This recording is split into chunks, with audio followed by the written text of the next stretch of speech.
De todas maneras, tengo que ya empezar porque está avanzado el tiempo y vamos a continuar con el tema, es decir, vamos a continuar con este episodio histórico correspondiente a la era del guano y vamos a seguir desarrollando este punto histórico con algunos otros temas más. Bien, vamos a ver algunos puntos importantes sobre el tema de la era del guano. Vimos qué significa la era del guano, en qué consistió la era del guano, y también hemos visto los gobiernos de Castilla. Castilla viene a ser, digamos, uno de los periodos más importantes de la era del guano. No es el único episodio importante, vamos a ver otros más. Pero el gobierno de Castilla viene a representar en esencia lo que significa la era del guano. Primero porque con él empieza esa época, vamos a decir, de bonanza para el Estado. Esa época de bonanza para el Estado empieza y también, vamos a ver, repercute en la situación económica del país, ¿cierto? De manera favorable, sí, y vamos a decir de manera relativa, aunque algunos en un momento señalaron de que era indiscutible la prosperidad que tiene el Perú con este episodio de la era del guano. Bien, que hubo dinero, hubo dinero. Que hubo prosperidad, ahí nos detenemos, no sin antes señalar que crecimiento y desarrollo no son lo mismo. Y es que el Perú ha experimentado etapas importantes de crecimiento económico que no han llegado al nivel en el que podemos decir implique un desarrollo.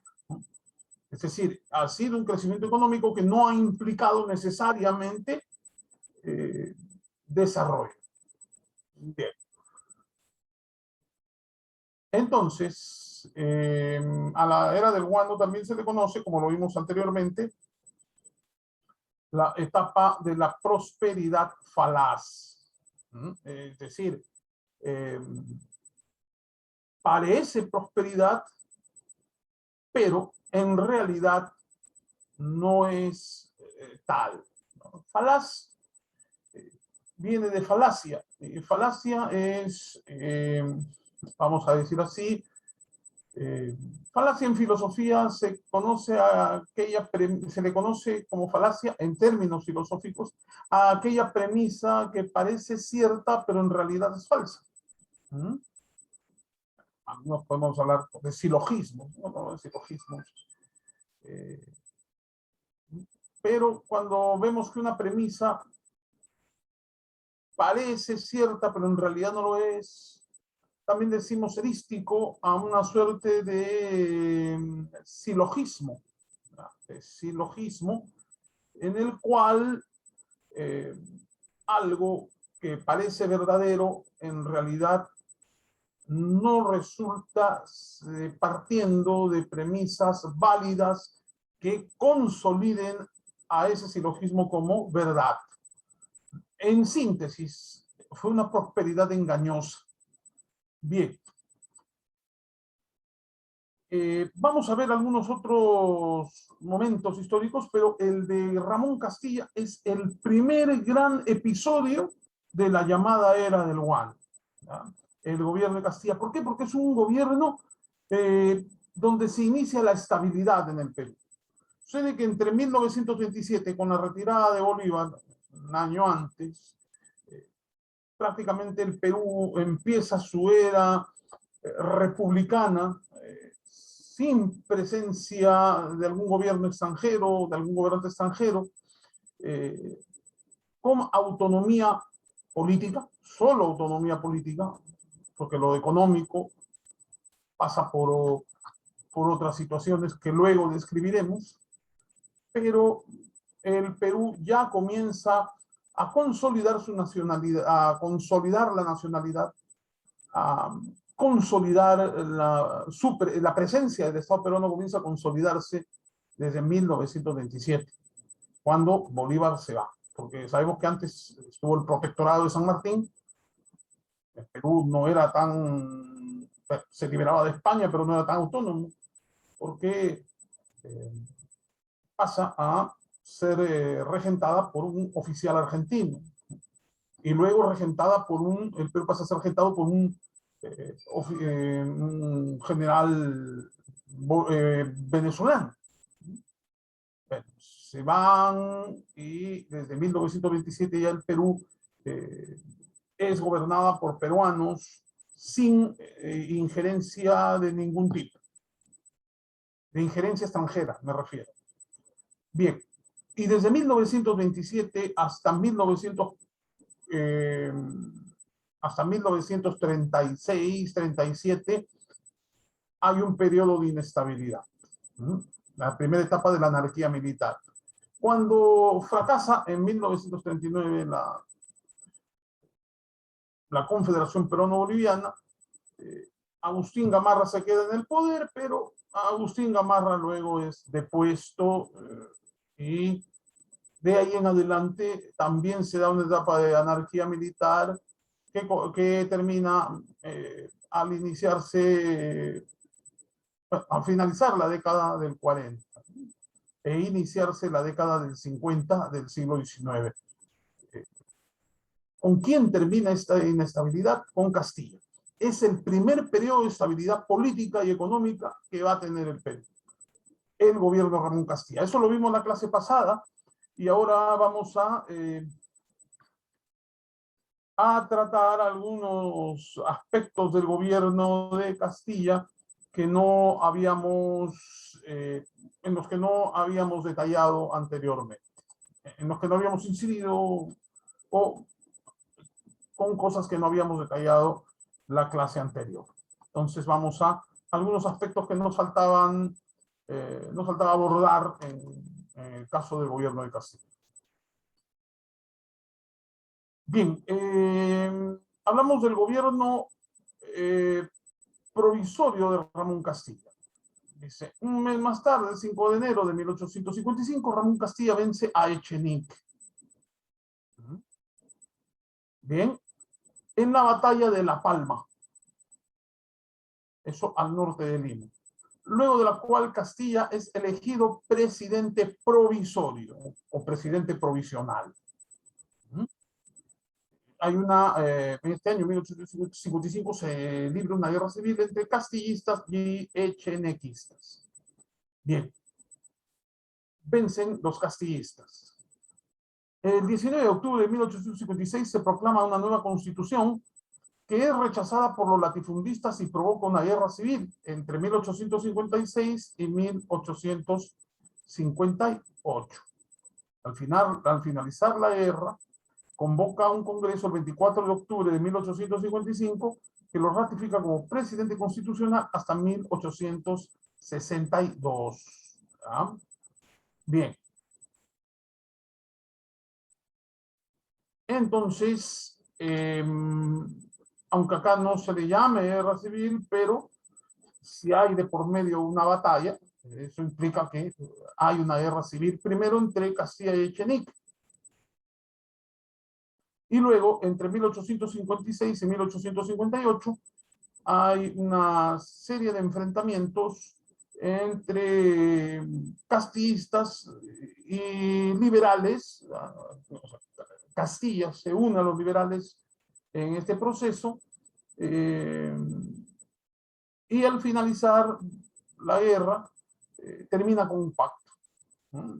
Que convoca un nuevo congreso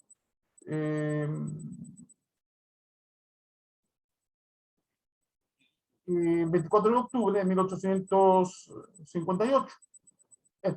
En estos acuerdos que establece con los latifundistas que se habían alzado contra Castilla,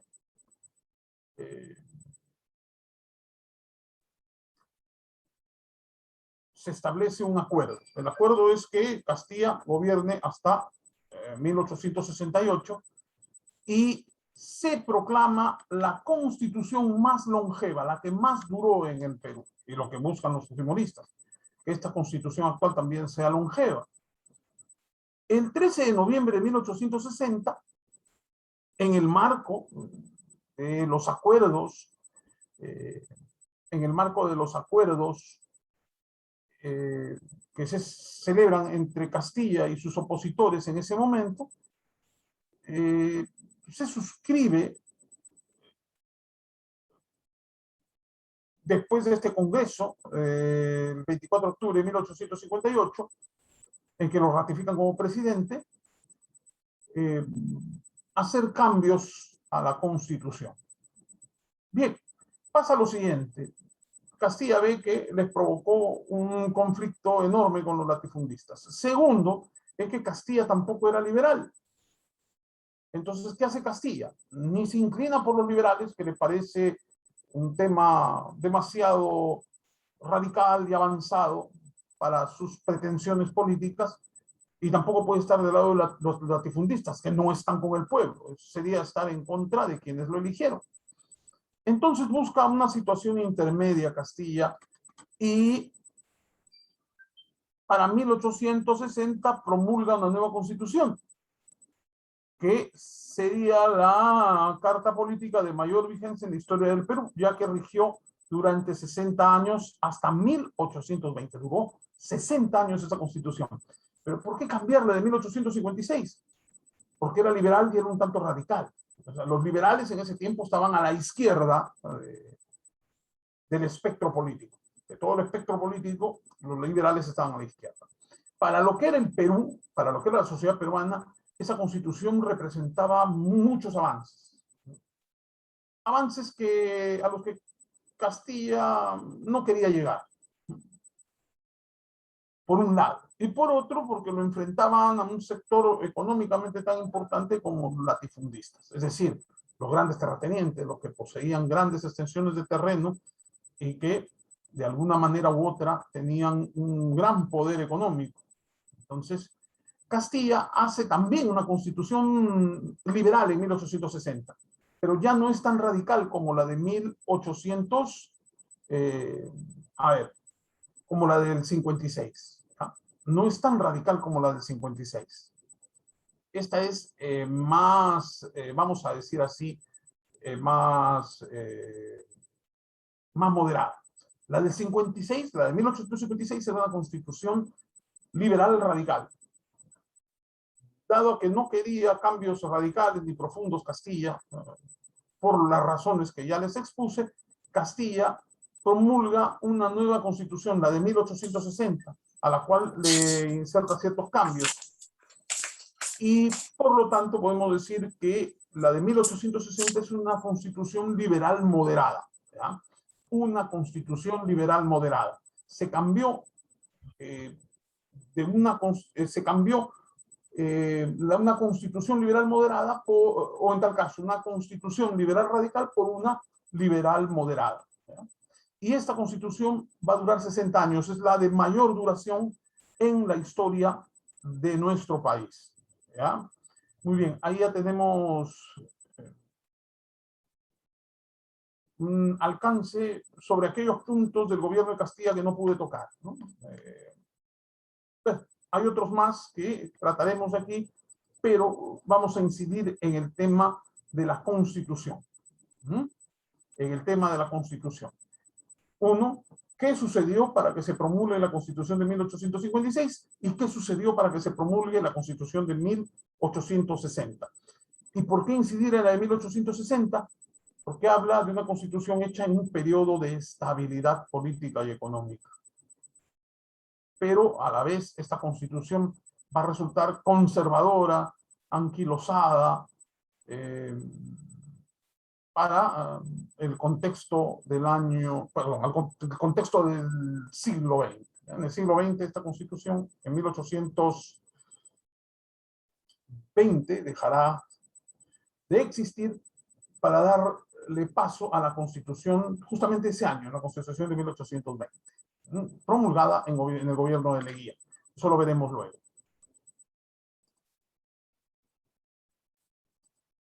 Bien, vamos a ver otra cosa más.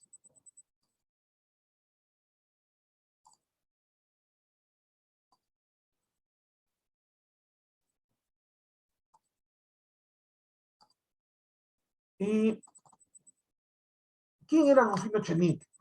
Estamos hablando del hombre que enfrentó a Castilla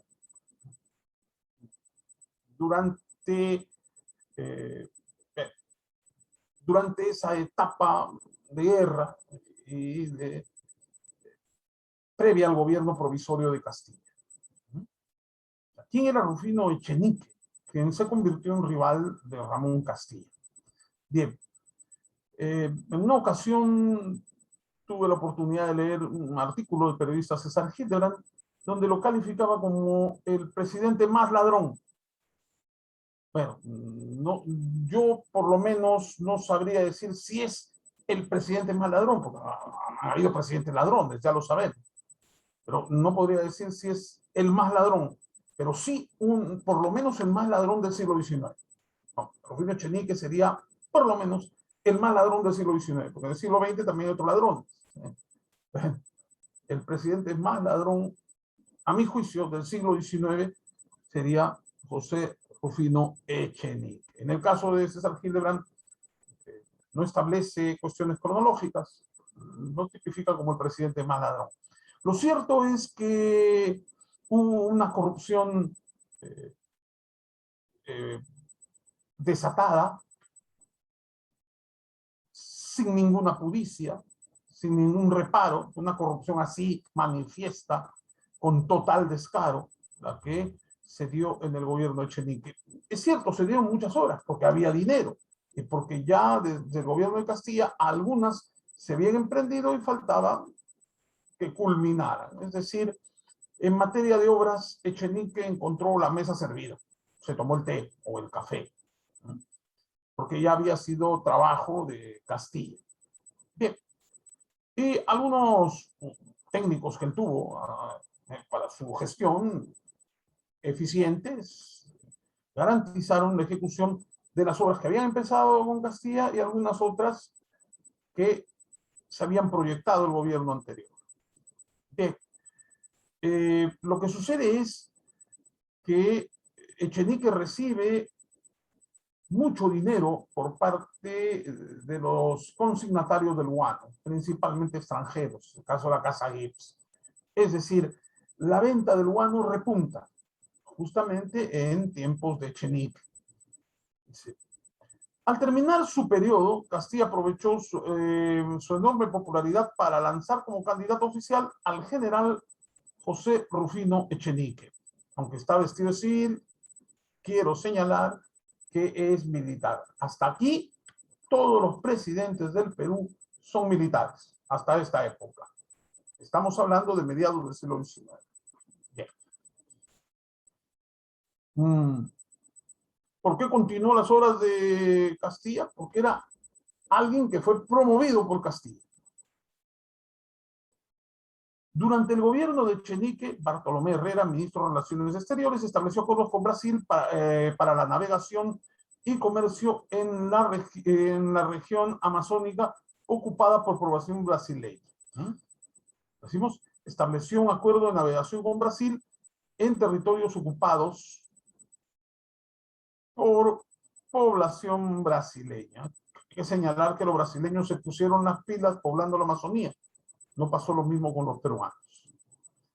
Este hecho restó importancia a los beneficios que la libre navegación dio al Perú. Es cierto, la libre navegación con Brasil daba beneficios al Perú, pero mucho mayor fue el beneficio que va a percibir Brasil. En 1853 prorrogó el plazo para la presentación de las reclamaciones de la deuda interna. La adulteración de montos y elaboración de vales falsos provocaron el rechazo popular contra Echenique y se iniciaron levantamientos en busca de su destitución. ¿Qué significa ello? Cuando hablamos de adulteración de montos, estamos hablando de adulteración de cifras.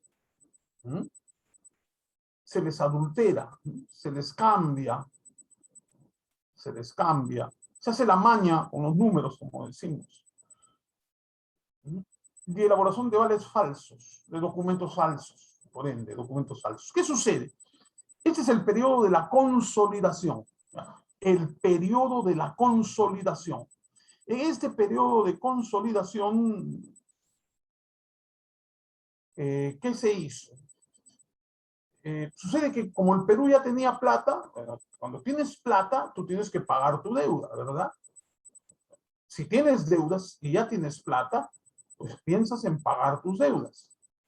En efecto, una vez que el Estado peruano tiene plata, para que no gane desprestigio en las instituciones de crédito o ya no le bloqueen las cuentas o lo sancionen, el Perú tiene que pagar.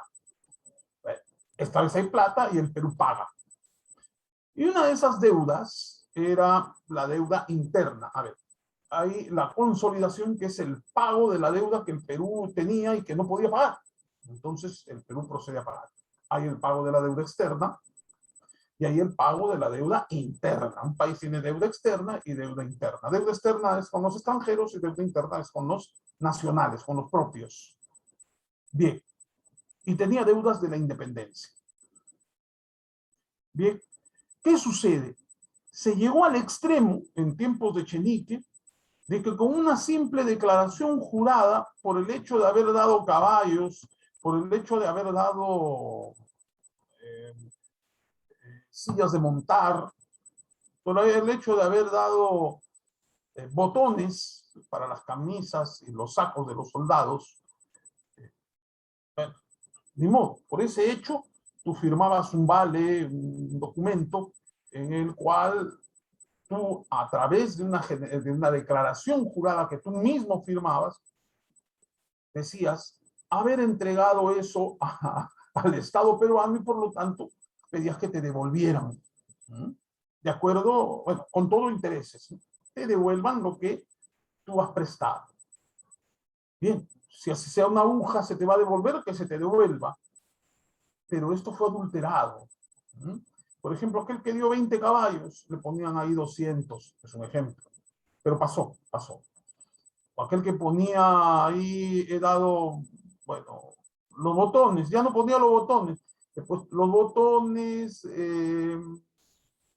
los gemelos y hasta los kepis, ¿no? ¿No?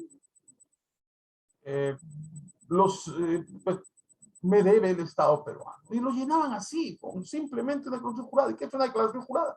Un documento en el cual tú te comprometes a señalar, perdón, te comprometes, o es un compromiso que tú mismo haces por escrito, ¿no? En tal caso, yo, a través de declaración jurada, ¿no? Yo digo haber hecho esto y haber declarado esto y haber otorgado esto. Declaración jurada, la firmo. Bien. Pero la declaración jurada es para sustentar gastos siempre y cuando estos gastos sean personales. Personales. En el caso de que no puedas acreditarlos con documentos contables y siempre que tú hayas culminado un trabajo. Pero si nos damos cuenta que entre 1853 a 1824 hay una distancia considerable de tiempo que puede acreditar que tú has dado algo al Estado peruano. No va a ser una declaración jurada. Tiene que haber documentos, tiene que haber pruebas por la misma distancia en el tiempo. Todo esto a Echenique le importó un comino, presentabas. Pero ¿cuál era el detalle? Tú dabas una declaración jurada, se la presentabas al Estado y tú arreglabas con la gente de Echenique y Japanajá, ¿no? O sea, tú diste 5, vas a recibir 10, pero declaras que son 20. Una cosa así, tremenda, tremenda, tremenda. ¿Por qué? A ese tiempo también se le llamó del despilfarro, ¿no? A través de prácticas dolosas, corruptas como las consolidaciones, y a través de obras sobrevaluadas, Echenique se va a llevar buen dinero del erario nacional. No se lo aguantaron, porque la corrupción era tal que acordaron y dijeron, bueno, vamos a hacer una limpieza, vamos a fumigar Palacio, saquemos a Echenique, y lo sacaron. No digo que de ahí no hubiera corrupción, ¿no? Pero esto fue extremo. ¿No? Esto fue extremo. ¿Hay dictaduras higiénicas? Sí, hay dictaduras higiénicas también. Por eso es que se produjo un golpe de Estado contra Echenique, que también incluye una guerra civil. Bien, hasta ahí ya tenemos el gobierno de Echenique, el gobierno provisorio de Ramón Castilla, con su fase liberal, con su fase moderada, en fin. Ya explicamos qué hizo Castilla en sus otros dos gobiernos, es decir, el primer gobierno y el segundo gobierno. Ahora dejamos a Castilla y a Echenique y vamos a hacer una remembranza sobre esta época.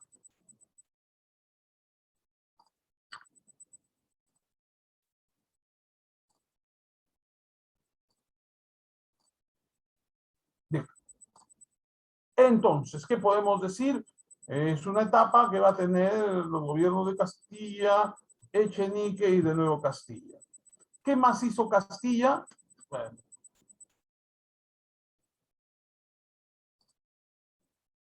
Castilla además, a ver, como ustedes saben, se van a dar dos cambios importantes. Una, la abolición de la esclavitud.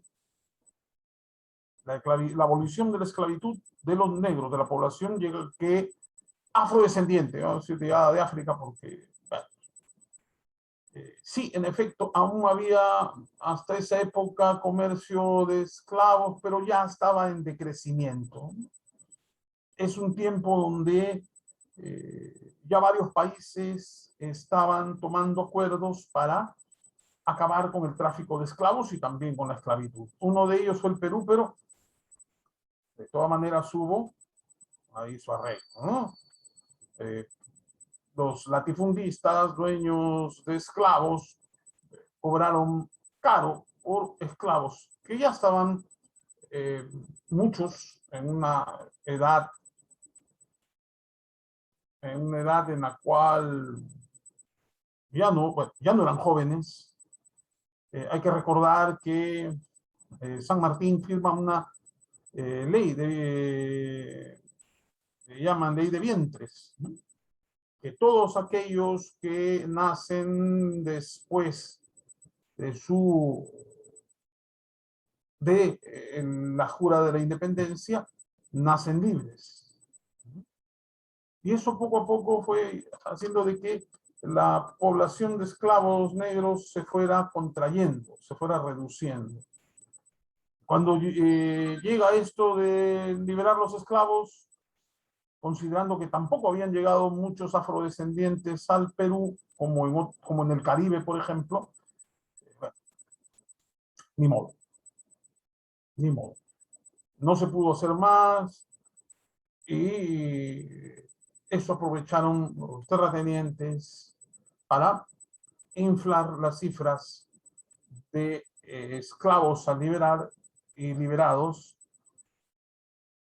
y encima cobrando una cantidad mayor comparando a lo que se pagó en otros países por esclavos. Y hablando del caso de Estados Unidos, que después de la guerra de secesión, no pagó por los esclavos, simplemente los liberó. En fin, porque es obvio, se gana una guerra, ya, ni modo. La condición es, bueno, tú impones la ley al ganar la guerra y varias medidas terminan siendo incondicionales, se dan sin condiciones. Bien, otro episodio importante de este tiempo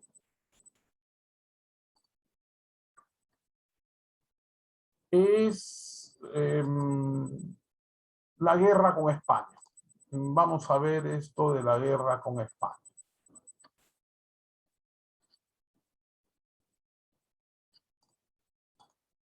Vamos ahora sí a mejorar la imagen, a ampliarla, vamos a necesitar ampliarla esta vez. Vamos a hablar de la guerra con España.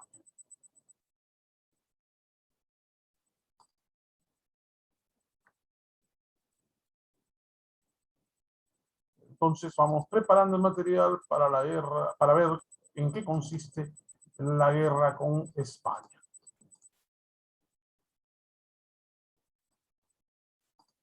Muy bien. Entonces, vamos a hablar de este suceso inmediatamente. La guerra con España. A ver, vamos, acá empezamos por arriba. A ver, antecedentes. A ver, primero nos ubicamos con en el tema de la guerra con España. Me va a decir, pero profesor, ¿qué sucede si ya los españoles se fueron en 1824 firmando la capitulación de Ayacucho? En efecto, el Perú deja de ser una colonia de España. El Perú deja de ser virreinato para pasar a ser lo que ahora se conoce como la República del Perú. El Perú se independiza de España. Bien,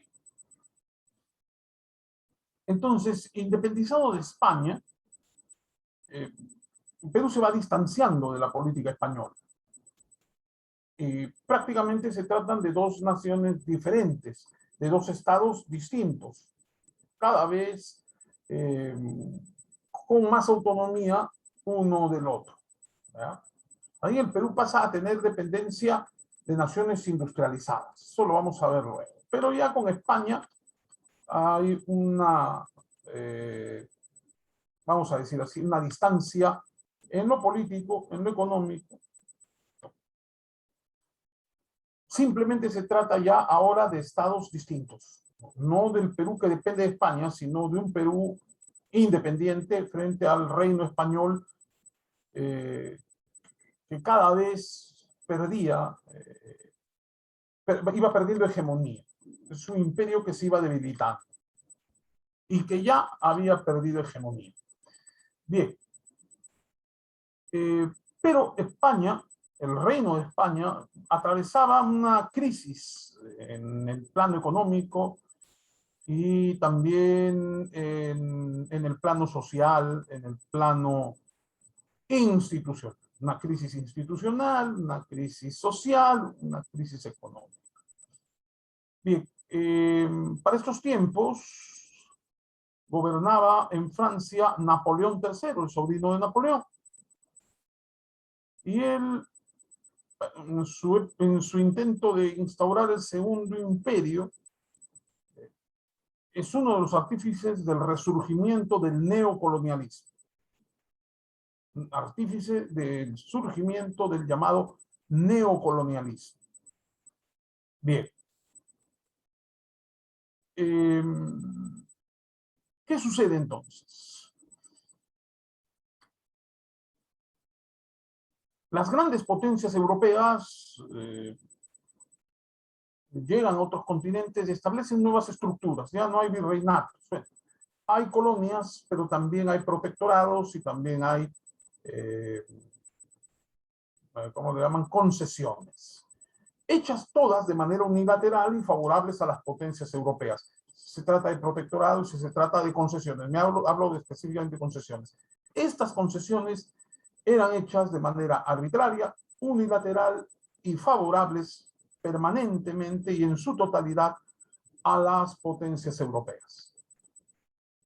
Bien, pero España, sin acceso a la India, sin acceso a Indochina, sin acceso al África, sin acceso al sudeste asiático, cabe señalar que el Medio Oriente estaba en manos del Imperio Otomano,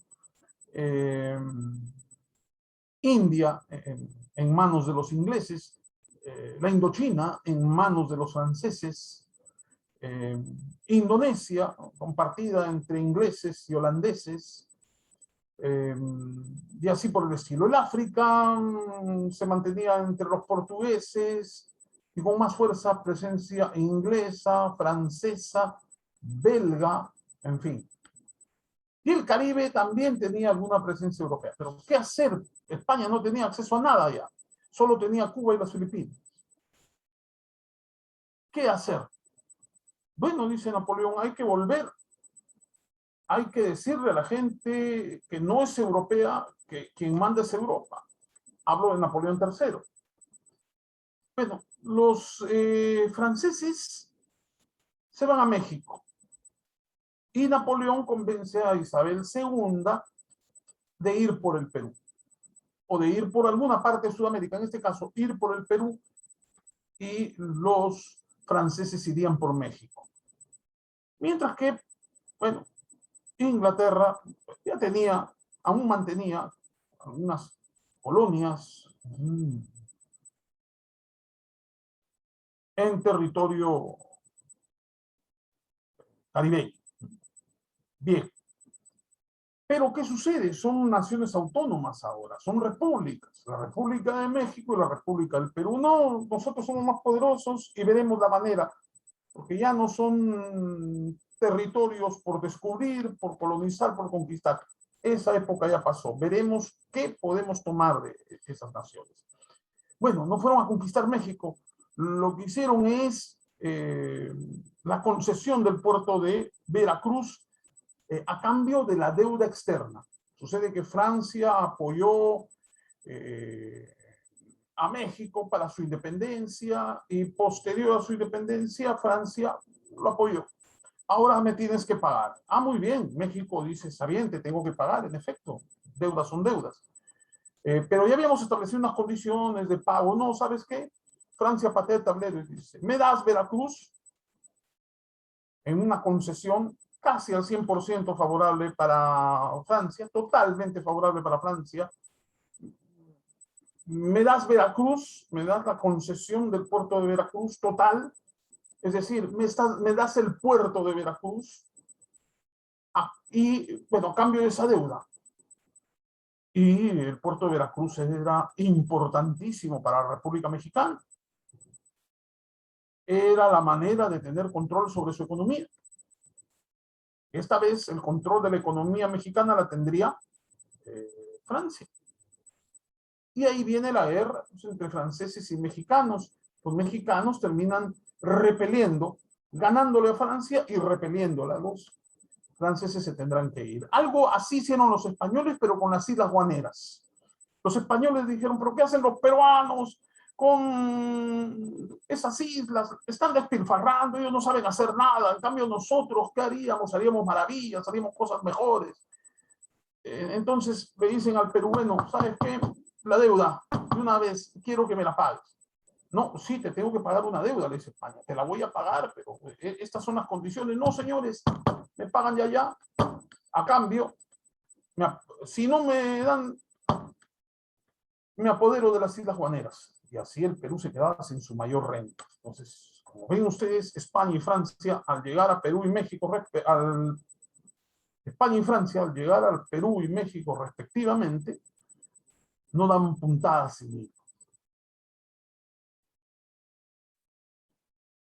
Antecedentes, política. A ver, ¿quién gobernaba en ese entonces al producirse la guerra con España? Entonces, al no darle la concesión de las Islas Guaneras a España, y España no poder apoderarse por las buenas de las Islas Guaneras, entonces se quieren apoderar de las Islas Guaneras por las malas, así como también por el puerto de Veracruz en México, los franceses buscaron apoderarse, si bien no por las buenas, por las malas, y lo hicieron por las malas, igual los españoles con las Islas Guaneras. Y ahí viene el problema con el Perú. Política, gobierno de Peset. El problema para el Perú era que don Antonio Peset era español, es uno de los extranjeros que gobernó el Perú. Por si acaso, la constitución actual dice que él, y también la del 79, desde hace tiempo, tal vez con esta elección, se ha establecido que el presidente del Perú tiene que ser peruano de nacimiento. En ese tiempo no se había establecido esto. Por eso es que el español, un ciudadano peruano, naturalizado peruano, pero con raíces, bueno, nacido en España, no con raíces españolas, sino nacido en España, gobernaba el Perú. Entonces él entra en un conflicto. El Perú, que me ha dado la posibilidad de gobernarlo, pero España es mi país, entra en un conflicto, vamos a decir, una suerte de conflicto existencial este buen hombre. No sabe qué hacer. Social. Existían terratenientes. Y estos terratenientes tenían a los culís chinos, los migrantes chinos, que fueron a trabajar en sus haciendas. ¿Quiénes reemplazan a los esclavos? Los culíes chinos reemplazan a los esclavos negros. Económico, pérdida de colonias. ¿Quién? España. España pierde colonias, como ya lo sabemos, y deja de ser potencia. Entonces España no quiere perder totalmente el estatus, por lo menos, o en tal caso, esa pérdida de colonias hace que la economía española entre en una situación de crisis. Bien, ¿qué hacen los españoles? Querer apoderarse de las Islas Guaneras. Entonces, ¿cuál es el pretexto? Primero hacen una expedición científica, disque expedición científica, dirigida por Hernán Pinzón, que en realidad era un militar. Bien, era una expedición a América, pero que empezaba por el Perú, y esta constaba de 2 fragatas y 2 goletas, ¿no? Claro, 2 fragatas, perdón, y 2 corbetas, 2 corbetas, 2 fragatas. Una de ellas era, una de estas embarcaciones de guerra era la poderosa Numancia, uno de los mejores barcos de Europa. Quien gobernaba España era la reina Isabel II. Al Perú, Peset. A ver.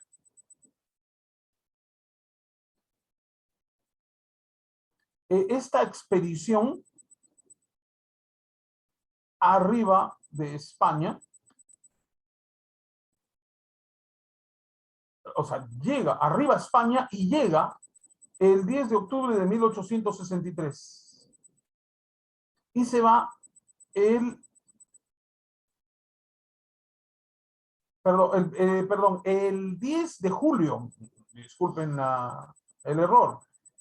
Esta expedición arriba de España, o sea, sale de España y llega al Perú el 10 de julio de 1863 y se va el 27 de ese mismo mes y de ese mismo año. Bien. Y otro de los pretextos es el incidente de Talambo, ¿verdad? Donde muere un español, un ciudadano español. Ahí hay una trifulca en demandas a un latifundista norteño, apellidado Salcedo. Para ver este caso envían a un comisario regio. Lo curioso es que esto se produce justamente cuando estaba en el Perú esta expedición. Y los españoles dicen, bueno, sucedió esto, se frotaron las manos y dicen, vamos a intervenir. Envía a un comisario regio, lo cual genera malestar en el Perú porque el comisario regio es la autoridad que España envía a sus colonias. España debió enviar un embajador. Y de esta manera se inicia la guerra. Desarrollo de la guerra, ahí tenemos el combate de Actao, luego el bombardeo a Valparaíso, y finalmente el combate del Callao, conocido como el combate del 2 de mayo, es el combate final. El combate final. Bien, otro de los grandes problemas es ¿qué provoca la guerra? En realidad, ¿qué es lo que provoca? El pretexto para España, bueno, el pretexto para el Perú, una expedición científica que en realidad no era científica. Y el pretexto para España, el incidente de Talambo. ¿Ah? Y el otro gran problema fue el Tratado Vivanco-Pareja. ¿Ya? ¿Qué establece el Tratado de Vivanco-Pareja? El Tratado Vivanco-Pareja establece un pago de 3 millones de libras, devolver las islas, dicen los españoles, devolver las islas de Chincha y otras islas guaneras. ¿Ya? Se devuelven esas islas a España, porque el Perú, ya que no le va a pagar la deuda tal y como quiere España, que se la pague toda de una vez, entonces los españoles dicen, bueno, me pagas los 3 millones, me pagas unos 3 millones de libras y aparte, ¿ya? Me devuelves las Islas Guaneras. Hablan como si hubiese, bueno, fueron suyas, pero ya no lo eran. Y el Perú se niega, sobre todo, a siquiera a negociar la tenencia de estas islas. Entonces el pueblo peruano y el Estado peruano rechazan el Tratado Vivanco-Pareja. ¿Por qué decimos el pueblo? No decimos el Estado, porque PSEC acepta el Tratado Vivanco-Pareja. Y esto provoca un levantamiento en el Perú, un descontento popular. Y finalmente tenemos las consecuencias de la guerra. El Perú, deuda interna, externa. El Perú consolida su independencia. ¿No? Establece ya reglas para la deuda externa, no solo con España, a partir de ello ya con otros países más. Consolida su independencia. Chile rearma su flota. Y España también tiene pérdidas económicas y de cosechas. Bueno, acá señalan cosechas como pérdidas. Bueno, España pasaba por un mal momento, pero definitivamente ellos fueron por lana y volvieron trasquilados. ¿Por qué? Porque fracasaron en su intento. Y en España estalla la Revolución Gloriosa. Es decir, el haber perdido, aunque España perdiese esta guerra, implica pérdida de dinero, implica pérdida moral, genera una crisis que estalla en una revolución en España, un levantamiento en España. Finalmente, vamos a terminar con una línea de tiempo.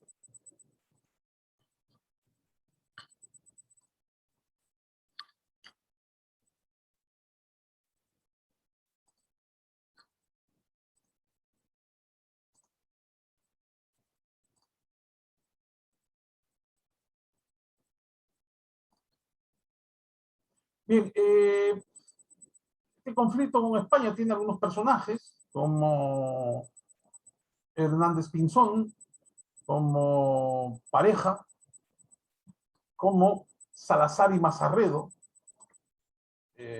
Y en el caso del Perú tiene a Mariano Ignacio Prado y a don José Gálvez, en ese entonces ministro de Guerra.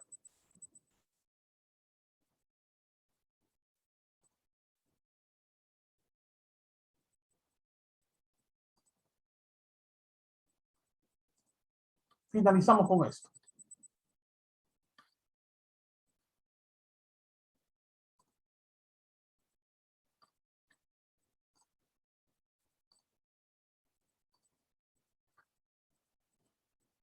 Bien, ahora sí, vamos ampliando un poco esto. Y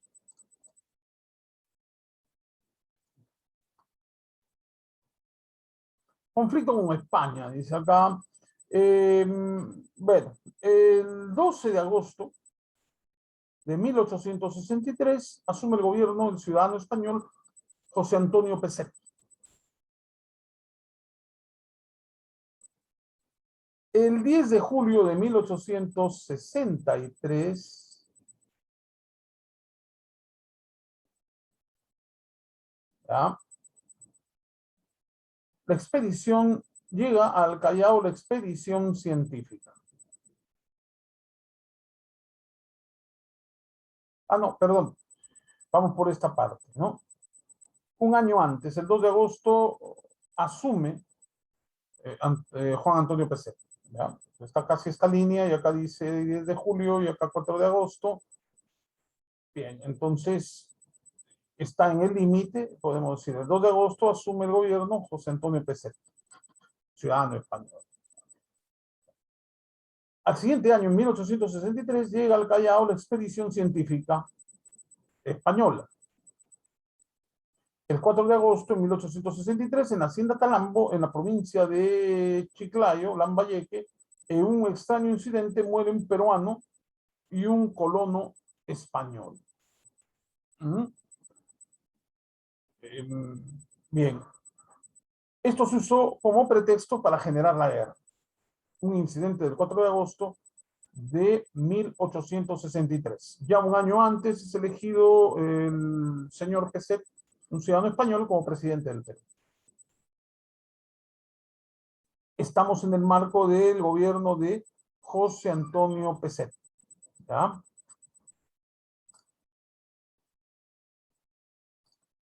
Vamos a ver acá.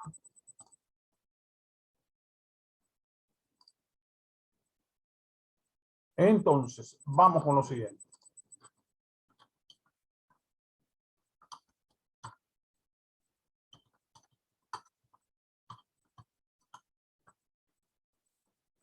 Bien, entonces,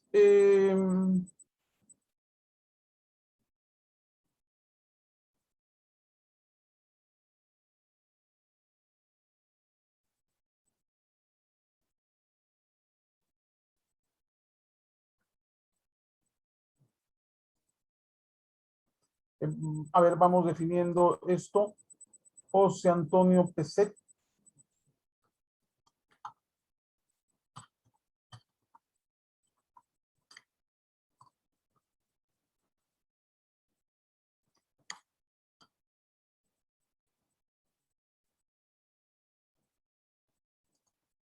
Entonces, a ver, vamos aquí.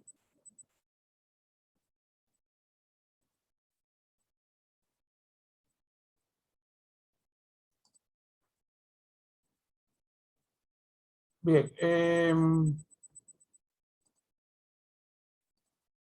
me rectifico en mi error. Es un 2 de agosto que es elegido, pero la expedición llega un poco antes. Pero es el ciudadano español, Juan Antonio Pezet, quien asume justamente en el año que llega la expedición científica el mandato. Por si acaso, José Antonio Pezet era peruano, solo que por buena fuente sé que su eh, lugar de nacimiento era España.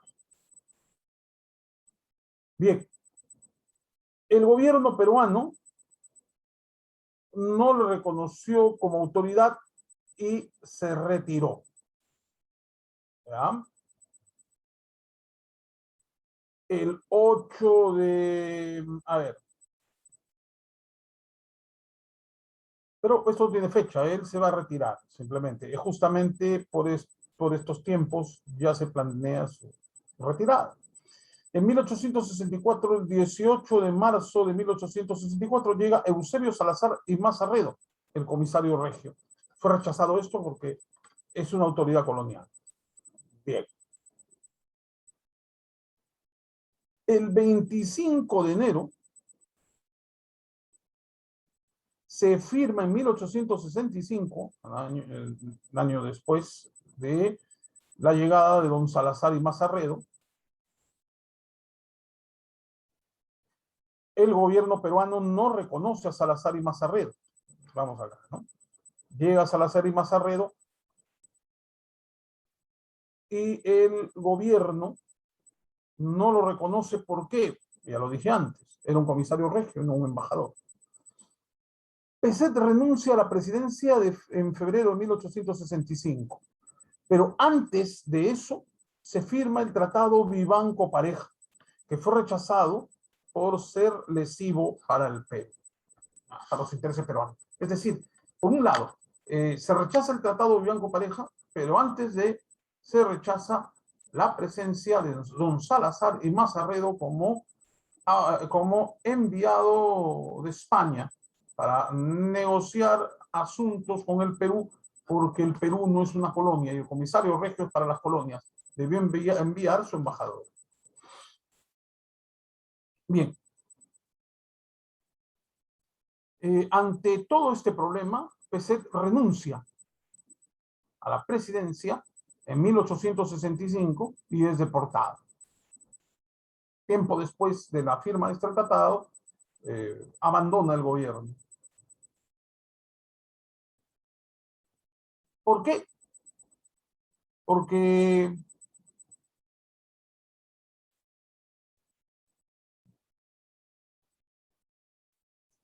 ¿por qué renuncia? Por lo siguiente, el 25 de febrero de 1865, en una revolución en Arequipa, Mariano Ignacio Prado se autoproclama jefe supremo de la nación.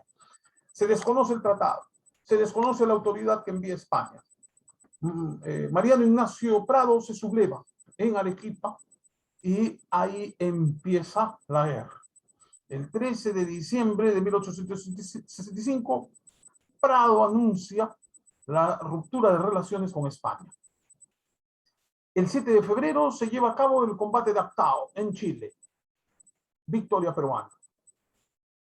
El 2 de mayo de 1866, el glorioso combate en el que la moral de un pueblo unido fue superior a las armas. Es una de las pocas, de los pocos episodios brillantes que tiene la historia del Perú, ¿no? Comparado, tal vez no tan exitoso como la resistencia de Cáceres en la sierra, pero la resistencia de Cáceres en la sierra frente al invasor chileno fue uno de los periodos más dignos de la historia del Perú. Este también lo va a ser digno y va a ser glorioso. El glorioso combate de 2 de mayo dirigido por don José Gálvez, ¿ah? Entonces ministro de Mariano Ignacio Prado. Días después, el 10 de mayo de 1866, la escuadra española se rinde y decide retirarse. Y nunca más habrá problemas de estos con España. Muy bien, eso es todo. Nos vemos la próxima clase. Chao, profe. Hasta luego.